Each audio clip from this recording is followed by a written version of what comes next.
শাপলা চত্বরে হেফাজতে ইসলামের সমাবেশে নির্মম নির্যাতন এবং গুম গণহত্যা চালানোর কাণ্ডে ফেঁসে যাচ্ছেন ঢাকা মেট্রোপলিটন পুলিশের তৎকালীন শতাধিক কর্মকর্তা।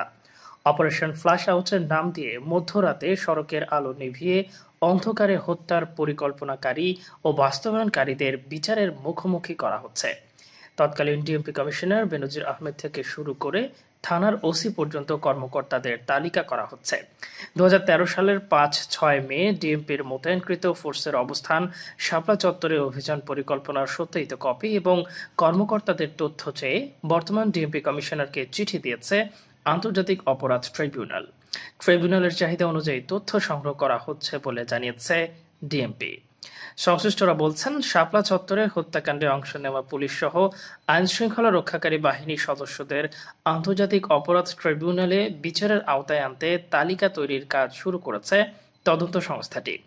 ব্ল্যাক আউট করে অপারেশন ফ্ল্যাশ আউটের গণহত্যায় পুলিশের কার কার নির্দেশে গুলি করা হয়েছিল, কারা কত গুলি করেছিল, মাঠ পুলিশের কোন কোন সদস্য আন্দোলন দমনে অংশ নিয়েছিল তার বিস্তারিত তথ্য জানতে তদন্ত কাজ শুরু করেছে অপরাধ ট্রাইব্যুনাল।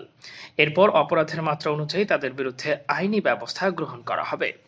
হেফাজতে ইসলাম বাংলাদেশের দপ্তর সম্পাদক মাওলানা আফসার মাহমুদ গতকাল বলেছেন, শাপলা চত্বরে যে গণহত্যা চালানো, নাগরিক হিসেবে এটার বিচার পাওয়া আমাদের অধিকার। আমরা এতদিন মজলুম ছিলাম, আমাদের উপর হওয়া জুলুমের ইনসাফ ভিত্তিক বিচার চাই। আমরা শহীদদের তালিকা নতুন করে করতে শুরু করেছি, দ্রুতই এটি সম্পন্ন হবে। শাপলা চত্বরে হত্যাযজ্ঞ চালানোর পর আমাদের কান্নার উপায় ছিল না। তিনি এও বলেন, বিচারের উদ্যোগের কারণে কেউ যেন জুলুমের শিকার না হন সেটিও লক্ষ্য রাখতে হবে।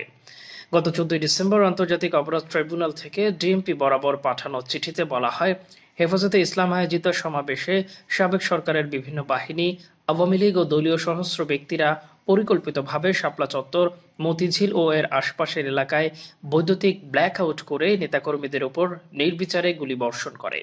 নেতাকর্মীদের ওপর বিভিন্ন বাহিনীর পরিকল্পিত হত্যা, গণহত্যা ও গুম সহ মানবতা বিরোধী অপরাধ সংঘটিত হয়েছে বলে তদন্তে প্রকাশ পায়।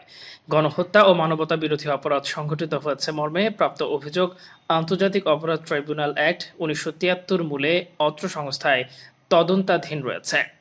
এদিকে শাপলা চত্বরে গণহত্যার অভিযোগে গত 18 আগস্ট শেখ হাসিনা সহ 34 জনের বিরুদ্ধে বাংলাদেশ পিপলস পার্টির চেয়ারম্যান বাবুল সর্দার চাখারি যে মামলা করেছিলেন তাতে রাজনৈতিক নেতা ছাড়াও তৎকালীন পুলিশ কর্মকর্তাদের আসামি করা হয়।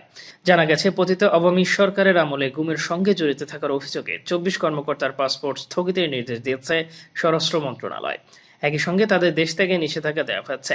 এসব কর্মকর্তার একটি বড় অংশ শাপলা চত্বরে হত্যাকাণ্ডে জড়িত ছিলেন। আমাদের ভিডিওটি ভালো লাগলে অবশ্যই আমাদের ইউটিউব চ্যানেলটি সাবস্ক্রাইব করে পাশে থাকা বেল আইকনটি বাজিয়ে দিন। এছাড়া আমাদের ফেসবুক পেজে লাইক দিয়ে পাশে থাকুন। ভিজিট করুন আমাদের ওয়েবসাইট। ধন্যবাদ।